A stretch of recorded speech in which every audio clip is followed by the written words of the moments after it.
I checked my bank app and literally dropped my phone. My credit card balance said $1. Just $1.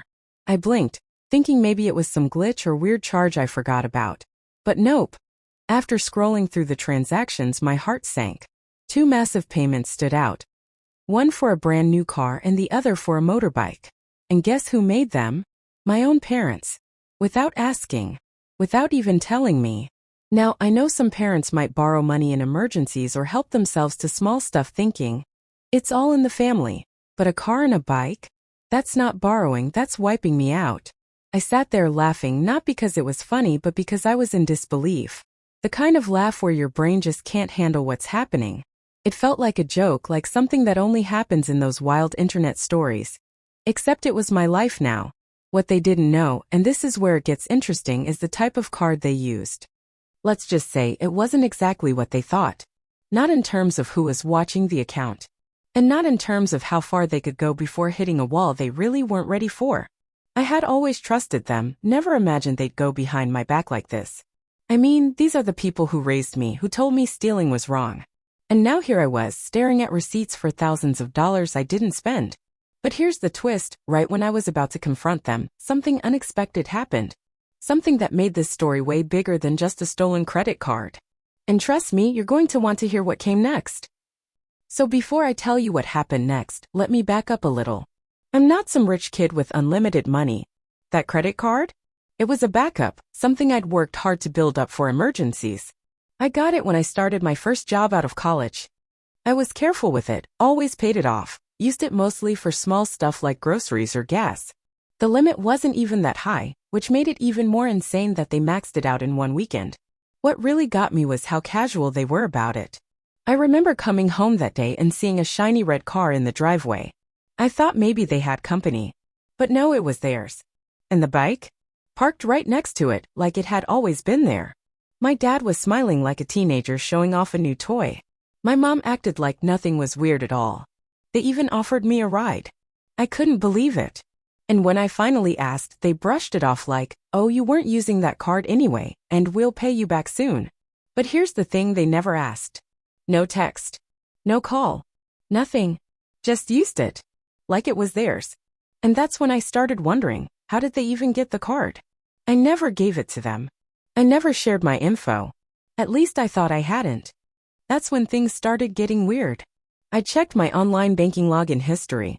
Some of the logins weren't from my devices. And not from my location either. Something wasn't adding up. This wasn't just about money anymore. It felt deeper. Like someone was hiding something. And I was about to find out exactly what. I kept going through my account, clicking on every login, every timestamp, every detail. One of the logins came from a city I hadn't visited in years, one I knew my parents had driven through recently. That's when it hit me, they must have somehow guessed or found my password. Maybe I left it written down somewhere once. Maybe they'd been watching. Either way, it was clear this wasn't just an accident. They planned it. That made everything worse. It wasn't about borrowing money for something urgent. It was about knowing what they were doing and still doing it anyway. And the worst part? They didn't seem guilty at all. My dad was busy showing off his new deal on the car to his friends. My mom was already talking about road trips. Meanwhile, I was getting notifications about my card being maxed out and upcoming payments due. The nerve of it all. Around this time, I started piecing together little things I'd ignored before. Like how my mom asked me weeks ago if I still used that blue card, trying to sound casual. Or how my dad joked about how I probably make more than them now, when I got my raise. Back then, I thought they were just being nosy or proud. Now, it felt like they were setting me up. I even found out they told my aunt they helped me co-sign for something which made no sense. I never asked for help like that. So now there was this whole story being told to the family, one where I gave them permission. But I hadn't. And when I tried to bring it up calmly, things turned cold fast. My mom went quiet. My dad got defensive. That's when I realized this wasn't just about money anymore. The tension in the house was thick. No one was talking openly anymore. Every conversation felt like it had a hidden meaning. I tried acting normal for a few days, just to buy myself some time and figure out what to do. I called my bank and froze the card. I didn't tell them why, I just said it was suspicious activity. But inside, I was boiling. I kept replaying everything in my head. How they acted like nothing was wrong. How they made me feel crazy for even questioning it. One night, I came home from work and overheard them talking. My dad was whispering to my mom something about covering it up and making sure it doesn't go further.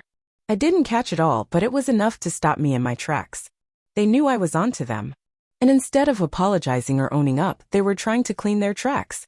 That's when I realized I couldn't just let this go. I started digging more, old texts, emails, anything that might explain how they got access. And I found something I never expected, a screenshot of my card info saved in our shared family cloud folder. It had been there for months. I must have uploaded it by accident when scanning documents for my taxes. But they knew. They had seen it. And instead of telling me, they used it. Willingly. The deeper I looked, the more questions popped up. The dealership they bought the car from? It was owned by someone my dad used to work with. The bike? Paid through a payment app that was tied to my mom's email. They didn't just use my card, they built a whole web around it. And just when I thought I'd seen the worst of it, I found something buried in the receipts that changed everything. I stared at the receipt, my stomach dropping. It wasn't just a car and a bike. Hidden between the dealership documents and bank statements was a charge from a private insurance agency, one I'd never heard of. It was under my name. Full policy. Full coverage. For both the car and the bike. They didn't just use my card, they put everything in my name. Legally. That meant if anything happened, an accident, a ticket, a missed payment, I'd be the one held responsible. My credit, my name, my future. I felt like I was trapped in someone else's mess, but somehow I was the one who'd take the fall. And it got worse. Much worse. I called the insurance company, pretending to confirm the policy details. They asked for my email to send a copy of the documents. When I got it, I almost threw up. The signature on the forms, it wasn't mine. It was forged. Sloppy, rushed, but it was supposed to be me. That's when it finally hit me. This wasn't just about crossing a line. This was fraud. Real serious stuff. Not just some family drama. Not just parents borrowing a card. They had committed a crime in my name. I confronted my mom again, this time showing her the insurance email. She didn't say a word. Just looked at me like I was ruining everything. No apology. No panic. Just silence. That silence said more than words ever could. Then 2 days later, I got a letter in the mail from a debt collection agency. It was about a missed payment on the bike. In my name. My heart started pounding. I knew if I didn't act fast, this wouldn't just hurt me financially, it could destroy everything I'd built. But what I found out next pushed everything over the edge. I stood there holding the letter, hands shaking. Debt collectors now. I knew I couldn't wait any longer. I gathered every piece of evidence, screenshots, emails, forged signatures, the cloud file, and went straight to the bank. I explained everything. At first, they looked at me like I was making it up, but once I showed the paper trail, their tone changed fast. They flagged the card for fraud and launched an internal investigation. I felt a weird mix of relief and dread, relief that I was finally being taken seriously, but dread over what this would mean for my parents. A few days later, I got a call. The bank's fraud team confirmed it. The purchases were unauthorized. They were escalating it to the authorities. I sat there on my couch in total silence. I never thought things would reach this point. Never thought I'd be on the edge of having to file a report against my own parents. That night, I told them everything. That I went to the bank. That I gave them the documents. My dad lost it, pacing, yelling, blaming me for overreacting. My mom cried, saying they only did it to help the family.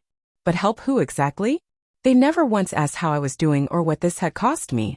Then came the final twist, something I hadn't expected at all. While digging through old emails again, I found a thread between my mom and my uncle.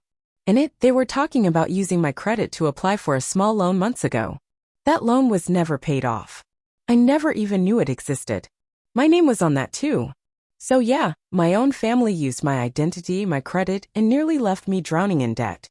And all I had left was $1 and a whole new definition of trust. After everything, I had to make a choice. Either let it go and try to move on, or protect myself, even if it meant drawing a hard line with the people who raised me. I decided to file a report. Not because I wanted to see them punished, but because I couldn't afford to let this keep spiraling. My credit had already taken a hit, and I was getting calls about accounts I never opened. If I stayed silent, I'd be the one left picking up the pieces forever. The investigation moved slowly, but things started getting corrected. The debt collectors backed off once the fraud was confirmed. The loan my mom and uncle took out under my name was canceled, and the bank reversed some of the charges. It wasn't everything, but it was enough to start rebuilding. As for my relationship with my parents, it changed. A lot. We don't talk the same anymore. There's a distance now. Not out of anger, but from reality. Once trust is broken like that, it doesn't come back easily. I visit sometimes, but I keep my financial info locked down. New passwords. New accounts. Everything under tight control. I still think about that $1 left on my card. It sounds silly, but it kind of became a symbol for me. Like, no matter how much was taken, I still had something. Enough to start again. Enough to remember that I'm not helpless. I learned to watch my back, even with the people closest to me. So yeah, if you've ever had someone take advantage of your trust, especially family, you're not alone. It hurts, but it also wakes you up. I lost a lot, but I found clarity. And in a weird way, that $1 ended up being worth more than I ever expected.